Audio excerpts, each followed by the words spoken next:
അപ്പോ പലരും പറയാറുണ്ട് ഒരു സോപ്പിന്റെ മണം അല്ലെങ്കിൽ അത്തറിന്റെ മണം ഒക്കെ എന്റെ നോമ്പ് മുറിയും. ഒരിക്കലും മുറിയില്ല. പിന്നെ അത്ര വരെ പകലിൽ തേക്കാമോ ഇല്ലേ? ശാഫി മദ്ഹബ് അനുസരിച്ച് പകലിൽ മണം പൂശൽ കറാഹത്താണ്, നല്ലതല്ല ശാഫി മദ്ഹബില്. ഇനി നമ്മൾ എന്ത് ചെയ്തു? സുബഹി ബാങ്ക് വിളിക്കുന്നതിന് മുമ്പ് നല്ല അത്തർ തേച്ചോ, 2-3 ദിവസം മണം നിൽക്കുന്ന അത്തറ, അതിന് എത്ര വേണോ തേച്ചോ. സുബഹിക്ക് ശേഷം എന്ത് ചെയ്യണ്ട? തേക്കണ്ട. നേരത്തെ തേച്ചതിന്റെ മണം കിടക്കുന്നതിന് യാതൊരു കുഴപ്പമില്ല. അതുകൊണ്ട് നല്ല അത്തർ വാങ്ങിച്ച് ഇടയത്താഴ സമയത്ത് നിങ്ങൾ തേച്ചോ, അതിനകത്ത് യാതൊരു വിഷമവും വേണ്ട. അങ്ങനെയാണ് ചെയ്യേണ്ടത്. നമ്മുടെ ശരീരം ആൾക്കാരുടെ മുമ്പിൽ മാറുന്ന ഒരു അവസ്ഥയിലേക്ക് കൊണ്ടുപോകണ്ട. പക്ഷെ സുബഹി കഴിഞ്ഞിട്ട് പിന്നെ പറഞ്ഞ ശരീരത്തിന്റെ ഇച്ഛയ്ക്ക് പിന്നാലെ നമ്മൾ ഓടണ്ട. അതുകൊണ്ട് മണം ഏതെങ്കിലും കേട്ടു എന്നതിന്റെ പേരിൽ നമ്മുടെ ആദ്യം നോമ്പ് മുറിയുകയില്ല. അതുപോലെ തന്നെ രണ്ടാമത്തതാണ് ഉള്ളിലേക്ക് പ്രവേശിച്ചാലേ നോമ്പ് മുറിയൂ. അതുകൊണ്ട് നമ്മൾ പ്രത്യേകം നമ്മുടെ തൊണ്ടയുടെ ഉള്ളിലേക്ക് ഒന്നും കയറരുത്. നമ്മുടെ ചെവി, ഈ കാണുന്ന ഭാഗം, നമ്മുടെ വിരലിട്ടാൽ നമുക്ക് ഏകദേശം കയറുന്ന ഒരു ഭാഗം ഉണ്ടല്ലോ, ആ കാണുന്ന ഭാഗം, അതിനുള്ളിലേക്ക് പ്രത്യേകിച്ച് ഏതെങ്കിലും തുരുമ്പുകളോ ടവലിന്റെ ഏതെങ്കിലും മൂലയോ അതല്ലെങ്കിൽ ഏതെങ്കിലും കമ്പുകളോ കൊണ്ട് ചെവിക്കുള്ളിൽ മാന്തൽ, കീ കൊണ്ട് ചില സ്വഭാവമാണ്, പെട്ടെന്ന് ഇങ്ങനെ മാന്തി കഴിഞ്ഞാൽ നോമ്പങ്ങ് പോകും, നമ്മൾ അറിയില്ല. ചെവിക്കുള്ളിൽ പോകരുത്. നമ്മുടെ ഈ തരിമൂക്ക്, ആ തരിമൂക്കിന്റെ മുകൾ ഭാഗത്തേക്ക് ഒന്നും ഇട്ട് നമ്മൾ എന്ത് ചെയ്യരുത്? ഈ പറഞ്ഞതുപോലെ ഒരു വസ്തു ഉള്ളിലേക്ക് പ്രവേശിക്കരുത്. അതുപോലെ തന്നെ മുൻദ്വാരം, പിൻദ്വാരം. നമ്മുടെ മുൻദ്വാരം പുരുഷനെ സംബന്ധിച്ചിടത്തോളം അത് നമ്മളിങ്ങനെ അനക്കിയാൽ അനങ്ങുന്ന തുറന്നു വരുന്ന ആ ഒരു ഭാഗം, അതിനപ്പുറത്തേക്ക് കയറരുത്. ഒരു സ്ത്രീയെ സംബന്ധിച്ചിടത്തോളം, ഒരു പുരുഷനെ സംബന്ധിച്ചിടത്തോളം കുത്തിയിരുന്ന സമയത്ത് നമ്മുടെ ആ മലദ്വാരത്തിന്റെ ഭാഗത്ത്, ഒരു സ്ത്രീയുടെ മുൻദ്വാരത്തിന്റെ ഭാഗത്ത് ആ വെളിവാകുന്ന സ്ഥലം, അതുകൊണ്ട് കഴുകുന്ന സമയത്ത് നമ്മുടെ വിരൽ ഉള്ളിലേക്ക് പ്രവേശിക്കരുത്. വിരലുള്ളിലേക്ക് പോയാൽ നോമ്പിനെ അത് നഷ്ടപ്പെടുത്തും. അതുകൊണ്ട് വിരലുള്ളിൽ പോകാതെ കഴിവിന്റെ പരമാവധി നമ്മുടെ ഈ നടുവിരലിന്റെ ഇടഭാഗം കൊണ്ട് തേച്ച് കഴുകുക. പ്രത്യേകം ശ്രദ്ധിക്കണം. പല ആൾക്കാരും അതൊന്നും ശ്രദ്ധിക്കാതെ വിരലിന്റെ തുമ്പൊക്കെ വെച്ചിട്ട് ഉള്ളു കഴുകാറുണ്ട്. അങ്ങനെയൊക്കെ കഴുകാൻ നമ്മൾ നോമ്പ് നഷ്ടപ്പെട്ടു പോകും.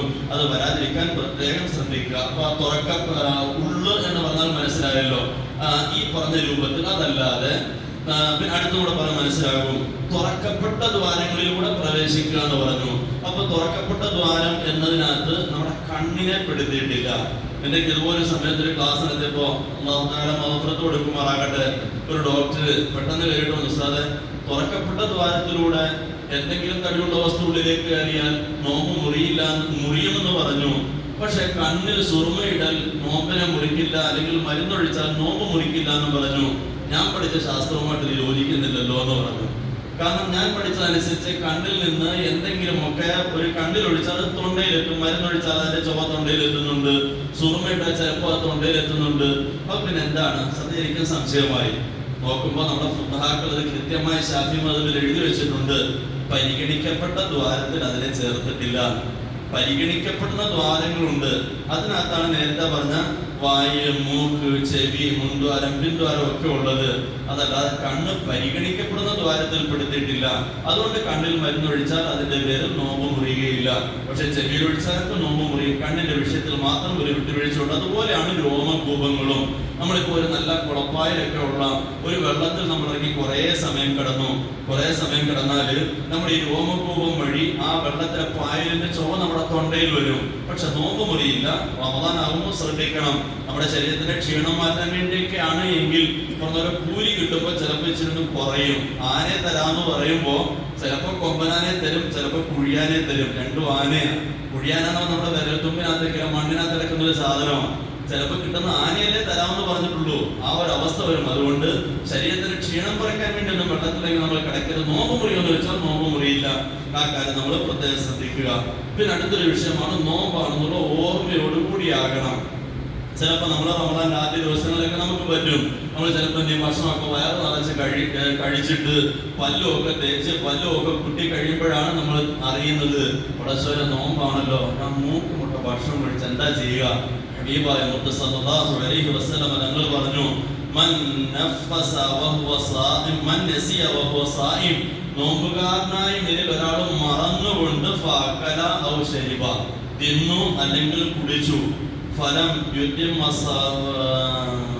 ഫലയുത്തിമ്മ സൗമഹു, അവന്റെ നോമ്പിനെ അവൻ പൂർത്തീകരിച്ചു കൊള്ളട്ടെ.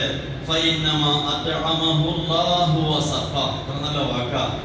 മറന്നുകൊണ്ടല്ല കഴിച്ചത്, അല്ലാഹു തീറ്റിച്ചതാ, അല്ലാഹു കുടിപ്പിച്ചതാ. വലാ ഖളാ അലൈഹി വലാ കഫാറ. ആ നോമ്പിന് ഖളാ വീട്ടുകയും വേണ്ട, അതിന് പ്രായശ്ചിത്തം കൊടുക്കുകയും വേണ്ട. തിന്നതൊക്കെ തിന്ന് അത് ലാഭമാണ്. അത് മറന്നുകൊണ്ടല്ലേ ചെയ്തത്, അള്ളാഹു അതിന് മാപ്പാക്കിയിട്ടുണ്ട് എന്ന്. വയറ് നിറച്ച് തിന്നു കഴിഞ്ഞു, ഒരു വിഷമവും വേണ്ട. എപ്പോഴും മറന്നുകൊണ്ടാകണം. മറന്നുകൊണ്ടെന്ന് നാക്ക് പറഞ്ഞാൽ പോരാ, മനസാക്ഷി പറയണം മറന്നുകൊണ്ടാണ് എന്ന്. അപ്പം ആ രൂപത്തിൽ നമ്മൾ ഭക്ഷണത്തിന്റെ കാര്യം പ്രത്യേകം ശ്രദ്ധിക്കുക. ഓർമ്മയോടുകൂടി അകത്ത് പോയാലേ നോമ്പ് മുറിയോ, അറിയാതെ എന്തെങ്കിലും ഒന്ന് സംഭവിച്ചു പോയാൽ അതിന്റെ പേരിൽ നോമ്പ് മുറിയുകയില്ല. അടുത്തത് മനഃപൂർവ്വമാകണം, സ്വന്തം ഇഷ്ടപ്രകാരമാകണം. ഈ പറഞ്ഞ പോലെ കാലഘട്ടം മോശമോ, പ്രത്യേകിച്ച് വടക്കേണ്ടിയിലേക്ക് ഓരോ രംഗങ്ങളും നമ്മൾ ഡെയിലി കാണും. നമ്മൾ എത്ര താഴെട്ടായി തറാവീഹ് നമസ്കരിക്കുന്നു, ആ പാവങ്ങൾ തറാവീഹിന് ചെല്ലുമ്പോഴാണ് അടിച്ചു പൊളിക്കുന്ന അവസ്ഥ. വളരെ മോശമായ രംഗങ്ങളാണ് കാണുന്നത്. അള്ളാഹു ഈ ഉമ്മത്തിന് ഇസ്സത്ത് നൽകി അനുഗ്രഹിക്കുമാറാകട്ടെ. അതുപോലെ ഇപ്പൊ 4 പേര് പിടിച്ചെട്ടി നിർത്തിയിട്ട് നോമ്പാണെന്ന് പറയുമ്പോൾ നമ്മുടെ വായിലേക്ക് വെള്ളം ഒഴിച്ചു തന്നാലോ, നമ്മുടെ ഇഷ്ടമനുസരിച്ച് നമ്മൾ കുടിച്ചതല്ല, നമ്മളെ നിർബന്ധിച്ച് കുടിപ്പിക്കുന്ന ഒരു രംഗമാണ്. അതിന്റെ പേരിൽ നോമ്പ് മുറിയില്ല. ഇനിയിപ്പോ നമ്മുടെ വായിലേക്ക് ഇങ്ങനെ നിർബന്ധിച്ച് ഒഴിച്ചു, ആ സമയത്ത് വായിൽ നമ്മളങ്ങനെ കൊള്ളിച്ചു വെച്ചു, ഇറക്കിയില്ല. കാരണം അവർ പോന്നെങ്കിൽ അങ്ങ് തുപ്പിക്കളയാമല്ലോ. അതല്ലാതെ നമ്മൾ കിട്ടിയ വഴി ഏതായാലും കുടിപ്പിച്ചല്ലെങ്കിൽ കുടിക്കാം എന്നുള്ള തീരുമാനം നമുക്ക് വന്നാൽ നോമ്പ് മുറിഞ്ഞു പോകും. മറിച്ച് നമ്മൾ ശ്രമിച്ചു നോക്കുക, രക്ഷയില്ല.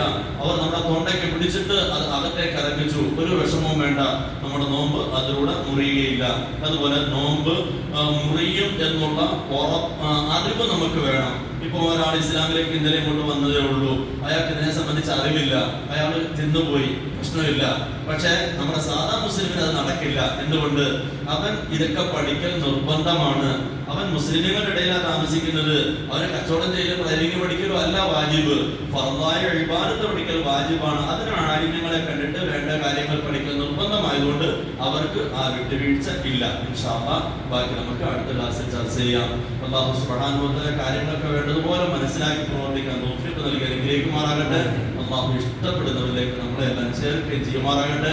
പ്രത്യേകിച്ച് ഇന്നത്തെ നോമ്പ് ഒരു പൂർണ്ണമില്ലാതെ ഉടമസ്ഥന്റെ മുമ്പിലേക്ക് തിരിച്ചു കൊടുക്കാനും അല്ലാഹു നമുക്കൊക്കെ തൗഫീഖ് നൽകി അനുഗ്രഹിക്കുമാറാകട്ടെ. അൽഹംദുലില്ലാഹ് സുബ്ഹാനല്ലാഹി വബിഹംദിഹി സുബ്ഹാനക്കല്ലാഹുമ്മ വബിഹംദിക അശ്ഹദു അൻ ലാ ഇലാഹ ഇല്ല അൻത അസ്തഗ്ഫിറുക വ അത്തൂബു